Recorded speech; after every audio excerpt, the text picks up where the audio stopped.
जहाँ बद्री नारायण रहते हैं उस भूमि को वैकुंठ कहते हैं। हिमालय की चोटियों में अलकनंदा नदी के तट पर श्री बद्रीनाथ धाम है, जहाँ पर भगवान विष्णु का मंदिर है। श्री बद्रीनाथ धाम सतयुग का धाम है और इसका विवरण स्कंद पुराण, विष्णु पुराण, महाभारत इत्यादि अन्य कई ग्रंथों में है। ये वही स्थान है जहाँ पर द्वापर युग तक भगवान विष्णु के साक्षात दर्शन होते थे और कलयुग में अपने भक्तों के लिए भगवान विष्णु यहाँ पर स्वयं प्रकट मूर्ति के रूप में दर्शन देते हैं। इसी भूमि पर वेदव्यास जी ने गणेश जी को महाभारत की कथा सुनाई थी। महाभारत युद्ध के पश्चात पांडव इसी स्थान से होकर के सरस्वती नदी को पार कर स्वर्ग के मार्ग पे गए थे। इस वीडियो में हम बद्रीनाथ धाम से जुड़े महत्वपूर्ण तथ्य देखेंगे और बद्रीनाथ धाम यात्रा से जुड़ी संपूर्ण जानकारी प्राप्त करेंगे और हम आशा करते हैं कि इस वीडियो के माध्यम से आपको वास्तविक बद्रीनाथ धाम की यात्रा का अनुभव होगा। तो इस वीडियो के एंड तक जुड़े रहें और अगर आपने अभी तक हमारे चैनल को सब्सक्राइब नहीं किया है तो प्लीज़ इसे सब्सक्राइब भी करें।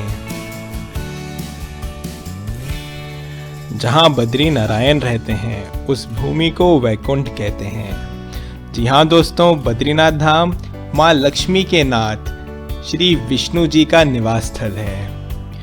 बद्रीनाथ धाम भारत के 4 धामों में से एक धाम है। भारत की 4 दिशाओं में 4 धाम हैं। उत्तर दिशा में है सतयुग के बद्रीनाथ धाम, दक्षिण में त्रेता युग के रामेश्वरम, पश्चिम में द्वापर युग के द्वारका और पूर्व में कलयुग के जगन्नाथपुरी। बद्रीनाथ धाम भारत के उत्तराखंड राज्य के चमोली डिस्ट्रिक्ट में है। यहाँ पर हिमालय की चोटियों में नर और नारायण पर्वत के बीच विष्णु जी का बद्रीनाथ मंदिर है। श्री बद्रीनाथ धाम समुद्र तल से लगभग 3133 मीटर की ऊंचाई पर है और ये अलकनंदा नदी के तट पर स्थित है। अलकनंदा नदी गंगा जी की ही एक धारा है और देवप्रयाग पे अलकनंदा और भागीरथी नदी के संगम से गंगा नदी बनती हैं। बद्रीनाथ धाम हर वर्ष अप्रैल एंड या मई के महीने से नवंबर तक 6 महीनों के लिए खुलता है और यहाँ जाने का बेस्ट टाइम होता है मई से जून के महीने में या फिर सितंबर से नवंबर के महीने में, क्योंकि मॉनसून के समय इस स्थान पर काफ़ी वर्षा होती है जिसकी वजह से लैंडस्लाइड और रास्ते बंद होने का डर रहता है। बद्रीनाथ धाम हरिद्वार, ऋषिकेश और देहरादून से सड़क मार्ग से जुड़ा हुआ है और बद्रीनाथ धाम की सड़क मार्ग यात्रा में आपको हिमालय के सुंदर दृश्य देखने को मिलेंगे। हरिद्वार या ऋषिकेश से ये सड़क मार्ग गंगा नदी के किनारे किनारे आपको बद्रीनाथ धाम ले जाता है। बद्रीनाथ धाम हरिद्वार से लगभग 314 किलोमीटर की दूरी पे है और इस यात्रा को करने में करीब 10 घंटे लग जाते हैं। इस यात्रा में आपको गंगा जी के पंचप्रयाग के दर्शन होंगे, जहां पर अलग अलग नदियों के संगम से गंगा नदी बनती है।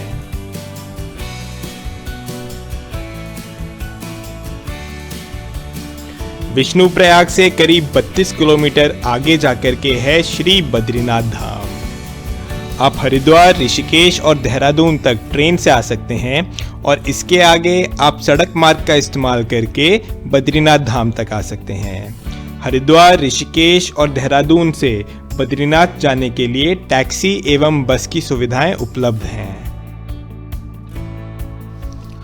और ये है अति सुंदर बद्रीनाथ मंदिर जो कि नर और नारायण पर्वत के बीच अलकनंदा नदी के तट पर स्थित है। मंदिर के चारों ओर आपको हिमालय की ऊंची चोटियों के दृश्य दिखेंगे। मंदिर के ऊपर ओम दूर से ही दिखता है और मंदिर के घंटे की गूंज पूरी घाटी में सुनाई पड़ती है।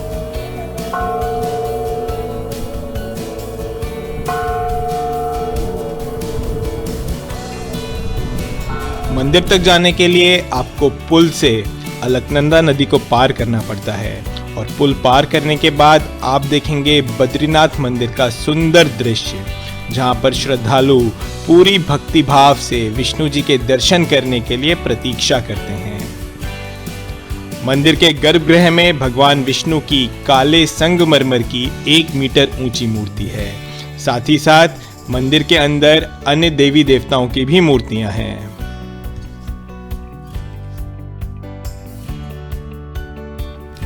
मंदिर के पास में ही कुछ सीढ़ियां नीचे उतर के आप पहुंचते हैं तप्त कुंड और नारद कुंड। माना जाता है कि तप्त कुंड में अग्निदेव का वास है। तप्त कुंड का पानी अत्यंत गर्म रहता है और ये चमत्कार ही है कि इतने गर्म पानी में स्नान करने के बाद भक्तों को कुछ नहीं होता और उनकी पूरी थकान मिट जाती है। यात्रीगण तप्त कुंड में स्नान करने के बाद मुख्य मंदिर के अंदर जाते हैं और विष्णु जी के दर्शन करते हैं।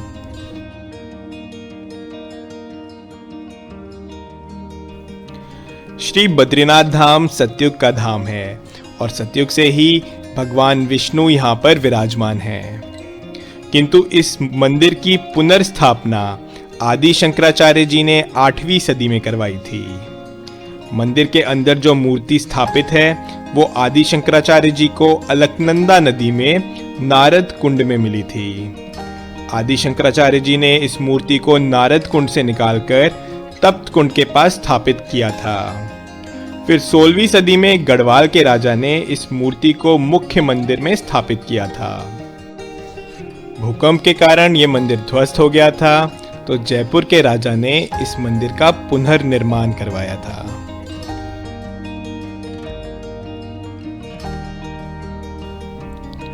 श्री बद्रीनाथ धाम का उल्लेख कई हिंदू ग्रंथों में है और इससे जुड़ी कई सारी मान्यताएं हैं। माना जाता है कि बद्रीनाथ धाम पहले भगवान शिव और मां पार्वती का निवास हुआ करता था। भगवान विष्णु ध्यान योग करने के लिए धरती पे उचित स्थान ढूंढ रहे थे। तब उन्हें अलकनंदा नदी के निकट यह स्थान बहुत पसंद आया। यहाँ आके नीलकंठ पर्वत के निकट उन्होंने बाल रूप में अवतार लिया और रोने लगे। भगवान शिव और मां पार्वती जब भ्रमण करके अपने निवास पहुंचे तो इस रोते हुए बालक को देख मां पार्वती का हृदय द्रवित हो गया और वह इस बालक को अपनी गोद में उठाकर अपने साथ अपने घर ले गईं। जब मां पार्वती और भगवान शिव फिर से भ्रमण करने गए और वापस घर लौटे तो उन्होंने देखा कि घर का दरवाजा अंदर से बंद है। भगवान शिव ने जब दरवाजा खोला तो अंदर साक्षात भगवान विष्णु थे और भगवान विष्णु ने शिव जी और मां पार्वती से इस स्थान को ध्यान योग करने के लिए मांग लिया। तब भगवान शिव और मां पार्वती ने यह स्थान छोड़ दिया और वह केदारनाथ में जाके बस गए।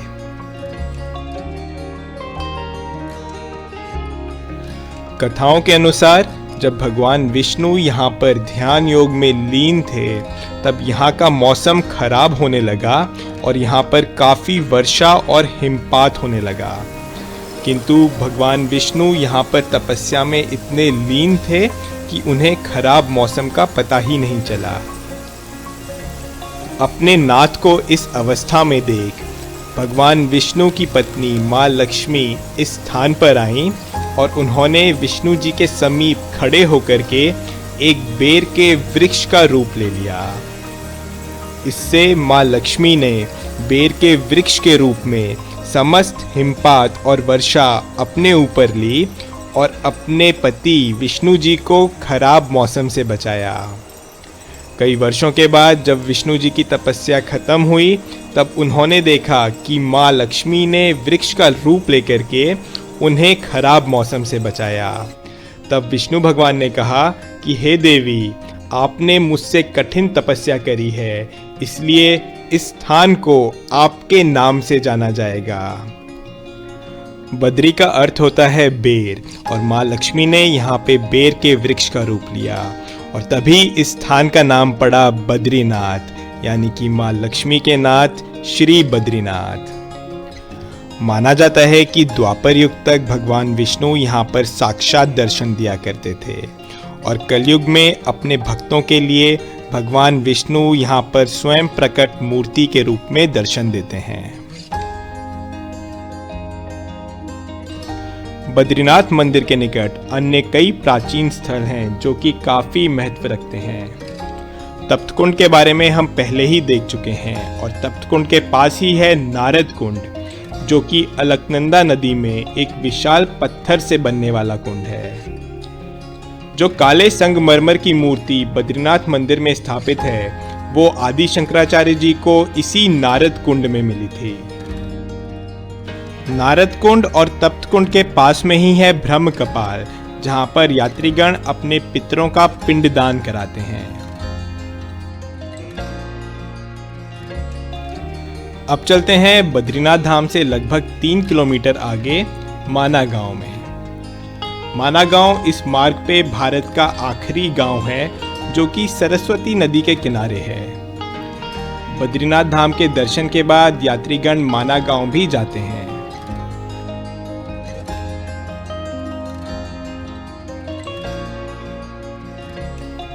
माना गांव में ही है भीमपुल, व्यास गुफा और गणेश गुफा। महाभारत युद्ध के पश्चात जब पांडव स्वर्ग की ओर जा रहे थे तब वह माना गांव आए और उन्हें सरस्वती नदी को पार करना था।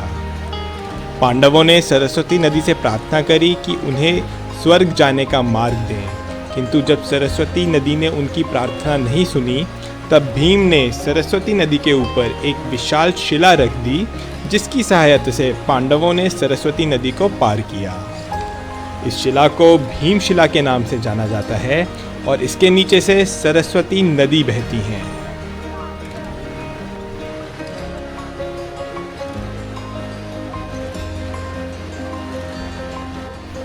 वेदव्यास जी भी माना गांव में ही रहते थे और यहीं पर ही है व्यास गुफा और गणेश गुफा। वेदव्यास जी ने इसी स्थान पर वेदों को 4 भाग में विभाजित किया था।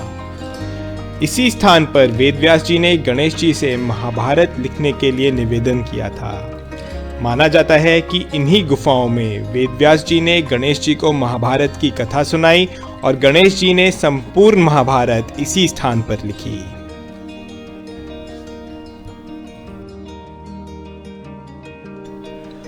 श्री बद्रीनाथ धाम हिमालय की चोटियों में अलकनंदा नदी के तट पर है। अलकनंदा गंगा नदी की ही एक धारा है और ये निकलती है सतोपंथ ग्लेशियर से। बद्रीनाथ धाम से सतोपंथ ग्लेशियर जाने के लिए ट्रैकिंग होती है, जिसमें सतोपंथ तक आने जाने में लगभग 4 से 5 दिन लग जाते हैं। इस ट्रैकिंग में यात्री अलकनंदा नदी के किनारे किनारे होते हुए हिमालय की चोटियों में ऊपर चढ़ते जाते हैं। इस कठिन ट्रैकिंग में हिमालय के अद्भुत दृश्य देखने को मिलते हैं और यात्री पहुंचते हैं सतोपंथ कुंड के पास, जो कि त्रिकोण आकार की एक लेक है। सतोपंथ कुंड से ही अलकनंदा नदी निकलती है, जो कि हिमालय की चोटियों में होते हुए बद्रीनाथ धाम पहुंचती है। सतोपंथ कुंड में पानी आता है हिमालय के सतोपंथ ग्लेशियर से।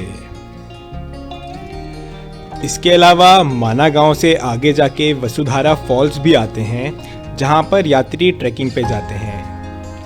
वसुधारा फॉल्स की ट्रैकिंग में भी आपको हिमालय के सुंदर दृश्य देखने को मिलेंगे और वसुधारा पे लगभग 400 फीट की ऊंचाई से पानी गिरता है, जो कि अलकनंदा नदी में जाके मिलता है।